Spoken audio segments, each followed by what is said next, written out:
other thing I see, though, a lot of times is people not really embracing all of who they really are so that they can be that consistently. And I think usually that's the reason for them not being consistent, is because they're not really like embracing who they are, or they don't have some sort of framework.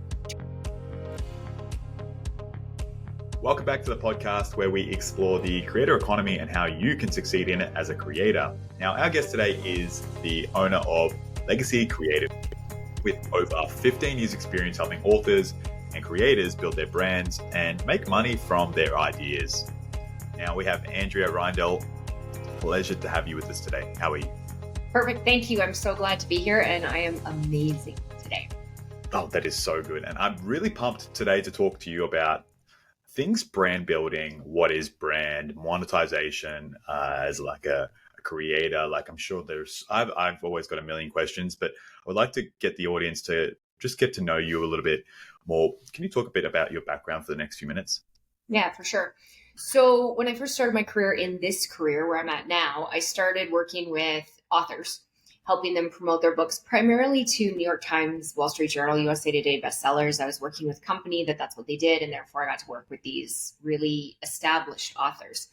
And what I really quickly learned within the first couple of meetings with some pretty successful nonfiction authors is that their book was the beginning of a journey and a relationship between them and their prospective clients. And so that meant that their book was really a giant attraction magnet to have clients come into their online and in-person universe and start to have a relationship with that author. And so all of that is really what started my career in brand building. And I realized at the time that I've always been really attuned to brands. Like I've always been really attuned to experiences, whether it's at a restaurant or a spa or a shopping experience or whatever it is, that the real little details have always fascinated me, and I pay attention to them, attuned to them. So it just seemed like a natural fit for me to start working with people who have ideas. And then since then, I've worked in all kinds of different arenas with idea-based people, helping them build profitable businesses, basically selling most of the time like coaching programs, events, products that are digital. And really what it all comes down to is creating community and tribe. So that's kind of a little bit of a history of how I ended up where I am. Yeah, I really love that. Thank you for sharing. So there's a bit to unpack there. I would like to sort of start with the one thing you just finished on, which is building a community, because I think that leads to the monetization side of things later on. And I think this is a good sort of foundation for the episode. How would you describe building a community? What does building a community mean to you? So building a community to me really is a tribe of people and humans that all share usually common values and interests and things that they all get along on. And that you, the creator, have influence over those people. So of course I don't know if you watch this right now, there seems to be like a rise in like information on cults. And so like there's a bunch of TV shows on cults and podcasts on cults and books about cults. And so I'm not really talking about like the negative connotation to cults, but when you think about it, community is a group of people who share values and that tend to have influence over each other. And as the creator, you tend to really want to be the person that has influence over your community to the best of your ability. And I will preface this with saying, I also work largely with like personal and business development. So where we can kind of like tip the needle to be, make the world a better place. That's where I like to spend my time. Yeah. So where do you see sort of creators, authors, those ideas, sort of driven people who are trying to build these businesses or whatever for themselves? Where are you seeing them have the most success and build their communities compared to those who are really struggling to get their community or their following off the ground? Yeah. So we were talking about this before about frameworks and how can people find the best version of themselves in building community. So the first mistake I see people make, which is not really relevant to the framework in a second, but the first mistake I see people make is not being consistent, right? Not giving something enough time and not being consistent and maybe bouncing all over the place. That's a way to just confuse your people because your people don't know if they fit or they don't fit with you. So that's not being consistent, not giving it enough time. Those two things go hand in hand. The other thing I see, though, a lot of times is people not really embracing all of who they really are so that they can be that consistently. And I think usually that's the reason for them not being consistent is because they're not really like embracing who they are, or they don't have some sort of framework to work off of. So I think you and I talked about this before, that the framework is something that helps people identify maybe who they are as a creator and Mm. how they can go forward in building the best tribe possible. Okay. And so could you give us an example of like the framework itself and how a creator can then understand who they are as a person to then best create content that is aligned with them? Because I Yeah. definitely see, and I've experienced this as well, where I've created content and I really love that content, but then at some point it didn't feel really authentic to me. I would think I was forcing myself to produce that content because people were engaging with it, but I was like, oh, but I have other things I want to talk to, but they weren't getting the engagement or response that I thought. So I was like, oh, I can't talk about that part of myself. Nobody's interested. Can you speak on that? Yeah, for sure. So this is an oversimplified framework, and by no means am I telling people exactly what to do, but it is at least like a direction you could go. Yeah. So the first category of like expert or framework that I see is the person who is a deeply researched actual expert. So we're talking people who are maybe like therapists, psychologists, professors at university. They have years and years and years of historical evidence and research that they want to put out into the world. So a good example of that is like Brene Brown, and somebody who, her platform is largely based on her clinical research and all of her information around, vulnerability and leadership and all of that. Now, she's taken the umbrella of vulnerability and been able to kind of bridge out from that. But for the most part, she shares her research mixed with some personal stories.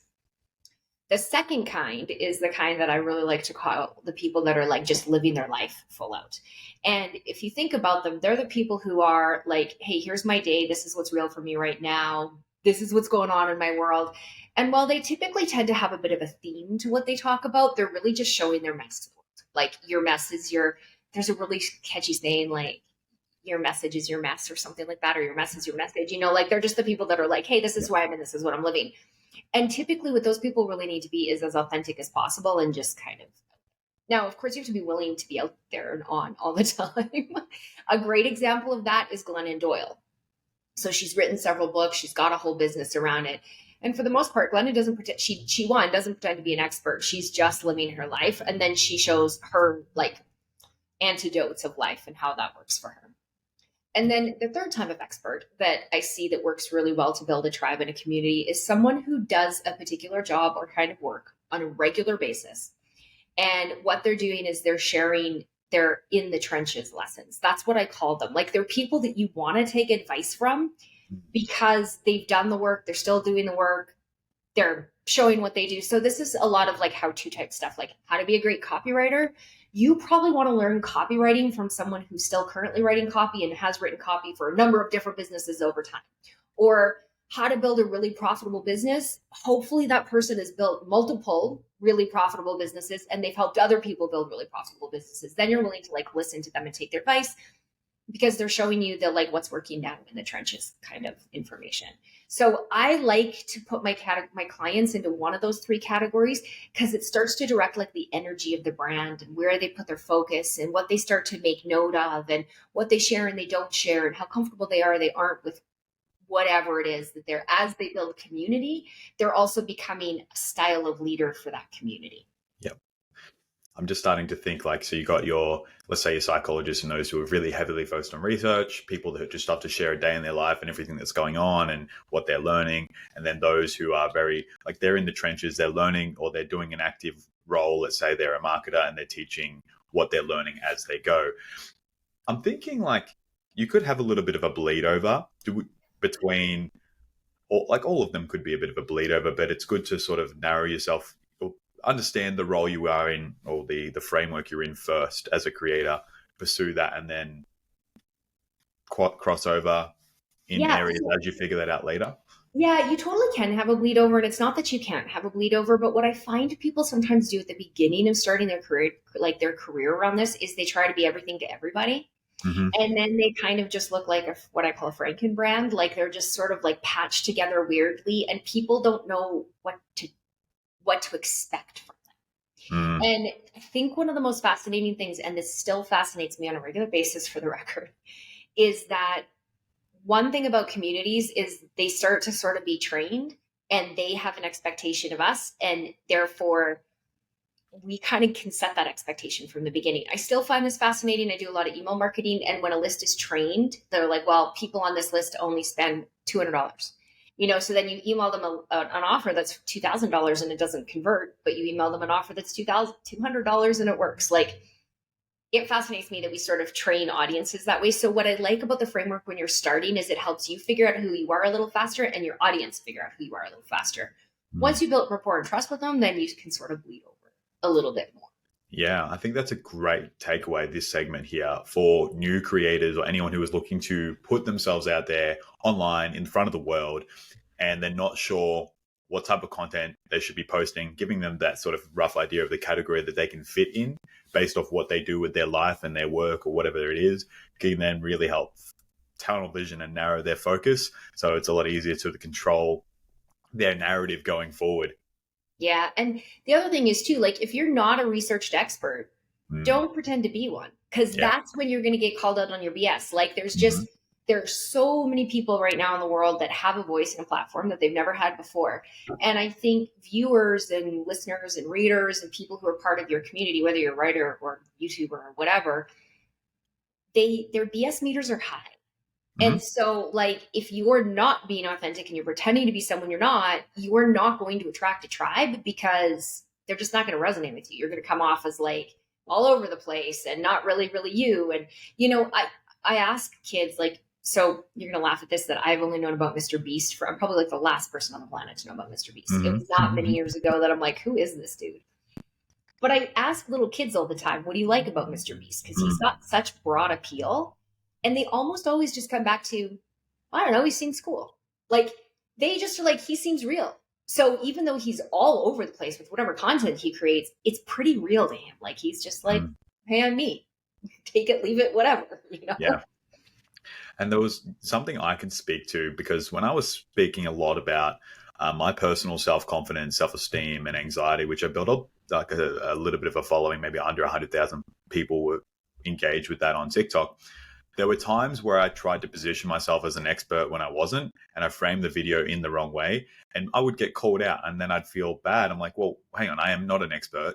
But then when I position myself as, this is my learning experience, this is my lived experience, this is what I've learned from this, take what you want, I got a lot more authentic engagement, people like really resonating with it and talking to me about this, asking questions, because I wasn't trying to be the expert. They just wanted to know, hey, from your lived experience, how did you cope with this, and asking a bunch of questions. And that was where the engagement was for me. And now you're just sort of bringing that to the forefront of my mind. I'm like, I can see where I went wrong trying to position myself as something that I wasn't. And when I aligned myself with the lived experience, this is what I'm going through, I'm a bit in the trenches, this is the day of my life, that resonated really heavily with the people that wanted to engage with that. And then that's what they showed up to expect. And every time I try to position myself outside of that, crickets, or, Totally. Yeah. And you could, like, okay, so in that example, knowing that that's what you lead with is, this is my lived experience and my like messy story in the middle, whatever that is. People are going to resonate with that. It gives you then the opportunity from a business model standpoint to start thinking about, okay, so one way you can get to the experts is you can approach them and interview them. And then in the trenches expert, the therapist who works with, there's a very big difference between somebody who writes books about anxiety and they understand clinically the way anxiety works, and a therapist who spends 6 hours a day talking to 6 different people about their anxiety. They're going to have really different perspectives. You in the middle, as the person just like living experience, you can go find all those people and bring them together, interview them from your experience, and A, you're going to learn a lot about yourself, but B, your audience will still vibe with that because you're not pretending to be something you're not. Yeah. And I think we talked about this off camera while I was setting this episode up, and I pitched this idea to you that I went through this exact scenario, and I thought, wow, I wish I had known this 2 years ago when I was really in the trenches doing that kind of content. I've since moved away from that, but I think that is a great example of someone who is a coach or that wants to be a coach and wants to share through their lived experience, and they're not sure how to monetize, and they think, I just need to do coaching. That is an awesome idea as well. What are some other examples that people in the space, like you're a TikTok or Instagram creator, or someone who is just sharing the lived experience, wants to help people with their problems the same way they've grown and developed through their own stuff? What are some ways that they could potentially monetize their following? Yeah. So some of the ways, depending on this is something that I didn't actually, it's a friend of mine in the industry that tests for this when she runs traffic. And she tests, are your audience readers, listeners, or watchers? Okay. Which is interesting because would have not thought to test that way, but it is true. So like if you have an audience that's readers and you're a writer because you work with books and like that, a lot of my people tend to be readers because they write books and that means people read. There's ways you can monetize through even like Substack, and if you're a lived experience person and you're not only sharing your stories, but maybe also sourcing a lot of really great like resources for people, you could have a Substack subscription service. And in order to charge for it, you just need to provide value to your readers, which could be you read all the books about anxiety, like using that as an example, you read all the books about your subject matter and recap them with it, hey, here's my lived experience. This is what I've been going through. I did this research and this is what I found. Because then you're shortcutting the research period for other people, right? Anything where you add value to their life, save them time, make something easier for them is going to help people be willing to pay you for that. So that's one example of how to think about how you might do it. There's also things like, I think one of the best ways to make money in this capacity is to share. So if you're the third type of author, like if you're the third type of expert, which is the one that's like in the trenches and you do a lot of things and you figured some stuff out, that means you have internal processes in your business or life that are also templates, and other people would pay you for those templates to save them time. So if you have a content, like, you and I just got on this podcast and found each other through a bunch of things and filled out a bunch of forms and it worked really well, right? You have a podcast. If you want to sell your podcasting guesting process, here's the workflows, here's the form you need to fill out, here's the template for this. Someone's going to pay you for that because otherwise they got to go make it themselves and you've just saved them time, so it's worth money. Yeah. That's one of my favorite places to do that is templates. Obviously, community is another one. I feel like this is one by pointing out the obvious, but I'll say it anyway. Community is another one, like people who share. Look, the internet's done a cool thing. It's been able to put two people on two different continents, have the same call and feel like we know each other, which means anything you're into, there's other people on the planet into that. Sure. Whatever that is. And so creating community for people where they have like a low cost way to connect and do community is a huge way as a creator to make money. One of the coolest things I've seen recently, and I've seen it pop up in a few businesses, I don't run one like this, but I've seen a few pop up, is co-working time that you pay for. So it's like, come to co-working calls. They have a way of running the co-working calls. It's like $29 a month. So it's low cost for the person in it. But what they're doing is the co-working calls are kind of focused around, like, say, women business coaches. So when you're in that community, not only do you get co-working time, you make friends that are similar to you. You find referral partners. They might be clients for you. They might put you on their podcast. Like, it's a great way to connect people and charge low or high ticket prices for it, for that matter. That's a cool model, or just a cool product, or even just in general, a cool thing. And I've never really thought about that as is that sort of like you're all in a sort of similar space or whatever, and you just jump on the call and you kind of just like, it's like a Teams meeting with an organization. You're all in teams, you're all doing different things, and you're all just chatting at the same time. But for people who are around the world that are maybe entrepreneurs or running their own business and don't really have that luxury of having a team under them. Yeah. And don't have like, whatever you're going to pull the community around, it's where's everybody kind of in the same common problem solving. So you could talk about business, like this is a common one. So you could run one for people who are just getting their first business off the ground. And so you're talking like, hey, you want to make your first $50,000 this year, because everybody kind of has the same problems. They're all in the same space.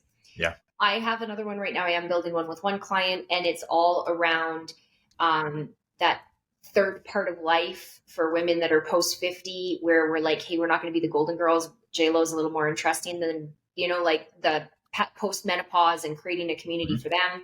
Again, it'll be low ticket ish. So they'll have a community.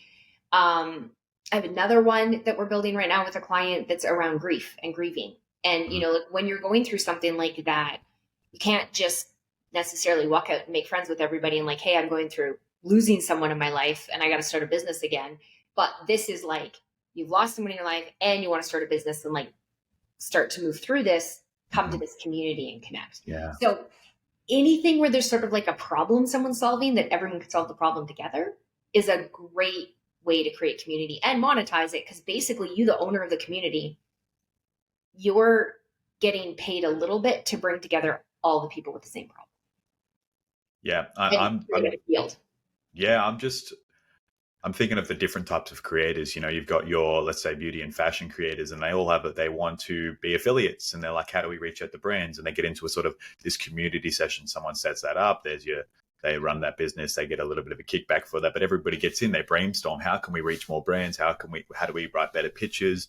Hey, do you know someone who could connect me with this? I actually need a website, and you brainstorm those little things. Like every level of creator, doesn't matter where you're at, if you're sharing in the trenches what you've learned, your processes, your templates, you're sharing your life, your day in your life, and you want to connect with other creators and figure out what's the best strategy to reach more people, whatever it is, to the professionals who have done years and years of study and research. Like anyone can probably fit into a community somewhere with like-minded people who all have similar goals and grow together. Yeah. And like, okay, so take that beauty influencer just down the path a little bit.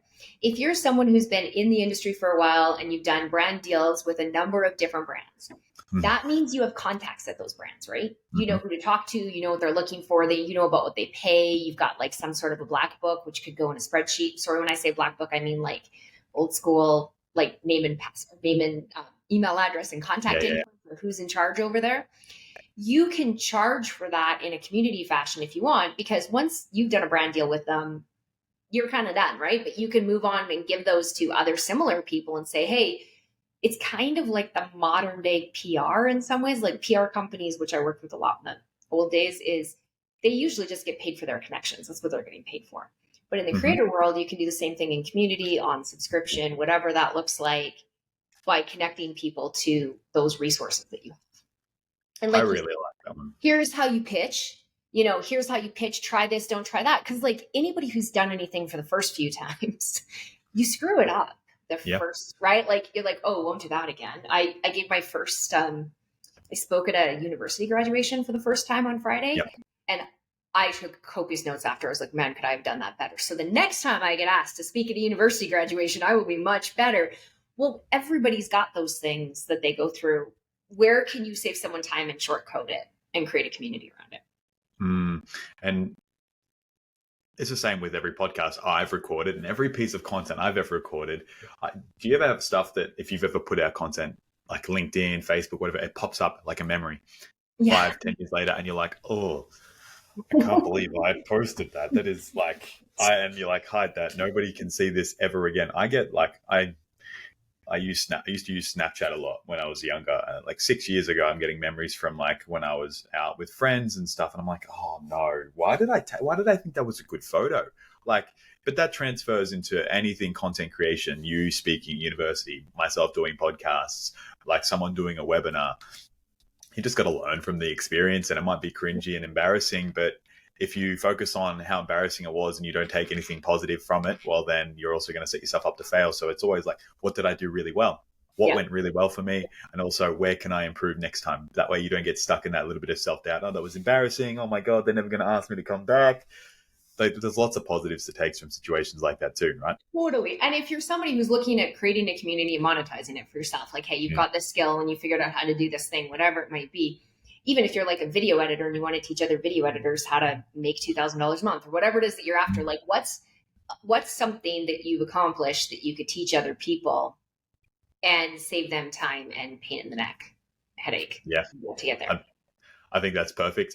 And I just wanted to come back to the 3 types of creators, because I had a question that has been sort of simmering in my mind and I've got a way to ask it now.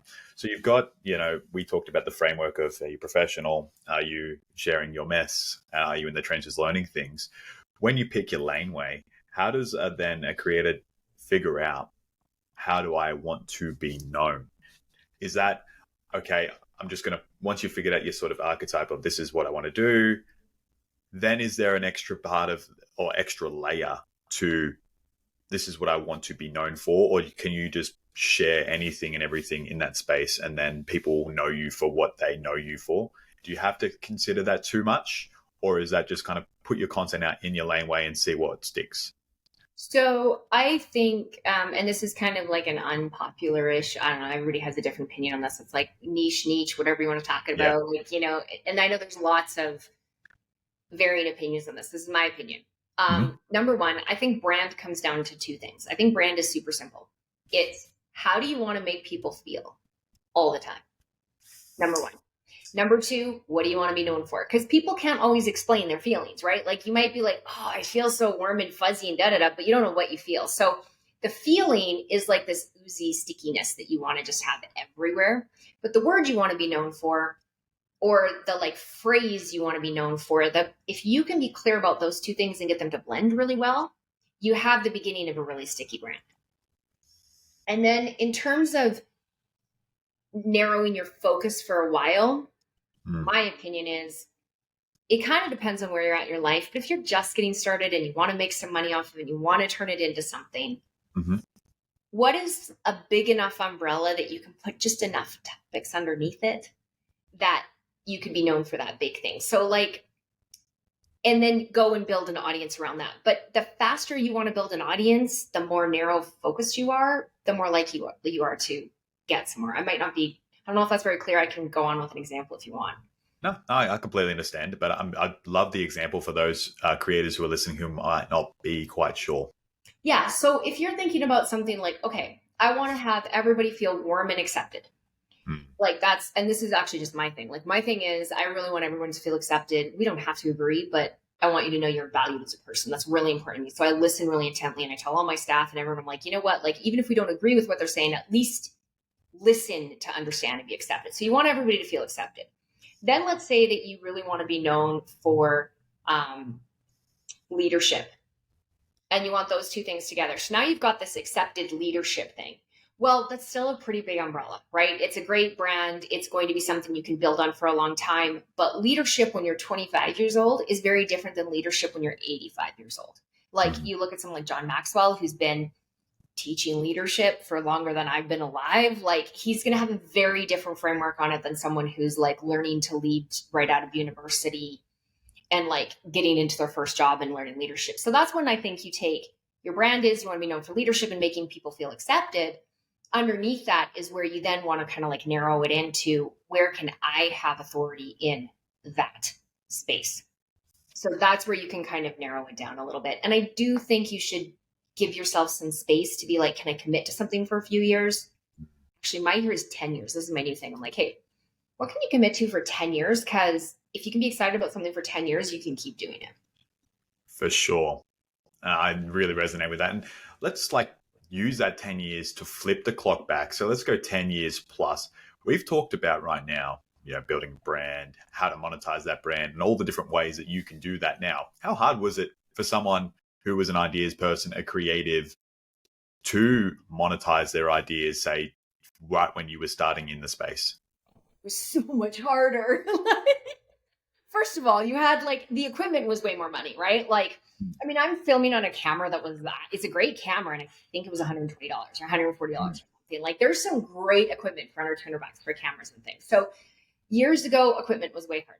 Furthermore, everything looked like you were a hostage in a basement somewhere because it was terrible. Like, you remember Gary Vee when he first started? You're like, are Yeah. you okay? Or is someone going to Yeah. cut off your, do you have a gun to your head behind the scenes? Like, Oh, that's so funny. so first of all, like the equipment's gotten better, lighting's gotten better. We all have great phones in our pockets that have amazing cameras and sounds and things on them. That's number one. Number two, the apps are better. It's easier to edit sort of things, and there's apps if you're not really sure on how great you are in writing. There's a tool that'll help you, I love Grammarly. I love Hemingway app. I love there's another one I run things through sometimes, but like all those different ways of like, obviously chat, GPT, that kind of stuff. Yeah. People that can help you with those sorts of things. There's a headline analyzer. If you're like, I don't really know how to write great headlines, well, start with one and it'll give you different ones. So I just think it's gotten way easier.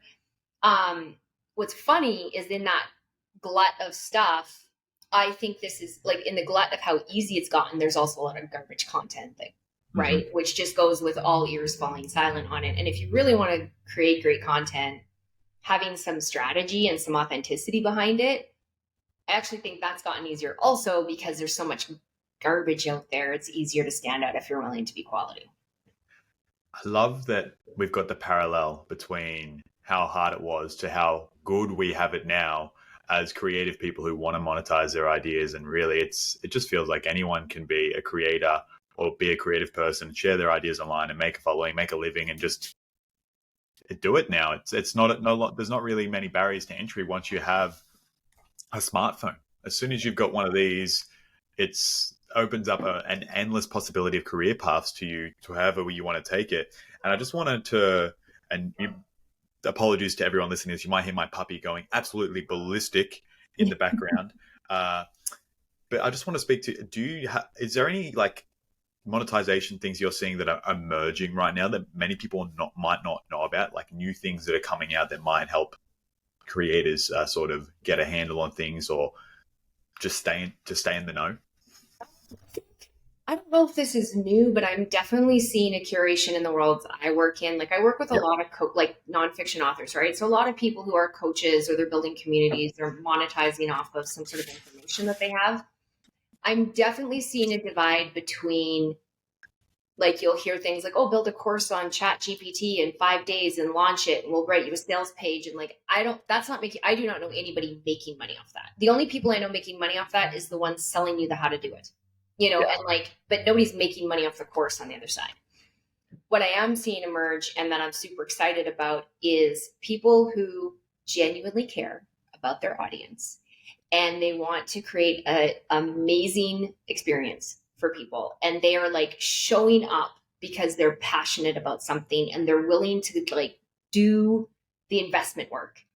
And it's just so refreshing to have that depth that I'm seeing a lot of people succeed with that. And you don't need a huge audience to do that. I am seeing people like clients that are making 6 figures a year on a regular basis with really small followings, with like 4,000 people in their audience. Not that big of a following, not hundreds of thousands, but they have a strategy, they have a skill, they know what they're doing, they know how to attract properly, and they're making multiple 6 figures a year or up to 7 figures. I mean, 7 you're a little bit bigger, but still, it's not a huge audience. Meanwhile, I've done brand deals or I've worked with people who are like, oh, wow, they have 500,000 followers and they're not making any money. So I think what's exciting about what's emerging is that you don't have to have the whole world following you. You just need the right people and the right strategy and the right monetization. Yeah, and the right people will come when you understand the space, the way you want to present your content. Are you in the trenches? Are you going to share your life? Are you a professional? Once you can figure out that, then you can attract the right people and make sure you're like, excited about what you're talking about. Don't talk about things that you don't really are not interested in. Don't put, I would like to say, as my opinion, don't put content out that you're forcing yourself to put out. If you don't really enjoy that, it'll burn you out quicker than you ever think you could. And then you're going to take on a break and you're going to go, I want to create content, but I just don't know what to create anymore. Come back, re-listen to this episode, I think is a good place to start. Just add to that, like, if you're not sure, if it's like, oh, these two talk like they're knowing what they're doing, right? Or like, oh, I get, like, if you're not sure and it doesn't feel black and white, test a few things. There's nothing wrong with that fool around and figure it out phase, and just test. Like you said, you put out one piece of work and another piece of work and the audience will tell you what they like and they don't. So if you need a little testing phase, just put yourself in like a little testing petri dish and test, and then make decisions and move forward. But do make decisions at some point and move forward. Yeah, I agree. Andrea, thank you so much for sharing everything here today on this podcast. A big thing, or everything from brands discovering your sort of your identity and the way to kind of narrow your focus, plus all the amazing tips and tricks to monetize like this. I'm sure there is a lot more than that, but you've given every creator who will listen to this a good place to start and some things to think about going forward, and how to build a good solid community and build a bunch of super fans who really will resonate with their content as well. And creators, if you're listening to this, we appreciate you. Thank you so much. We hope you learned so much on how you can monetize your following and build your brand. So Andrea, thank you so much. Thank you so much for having me. It was nice being here. It was a pleasure.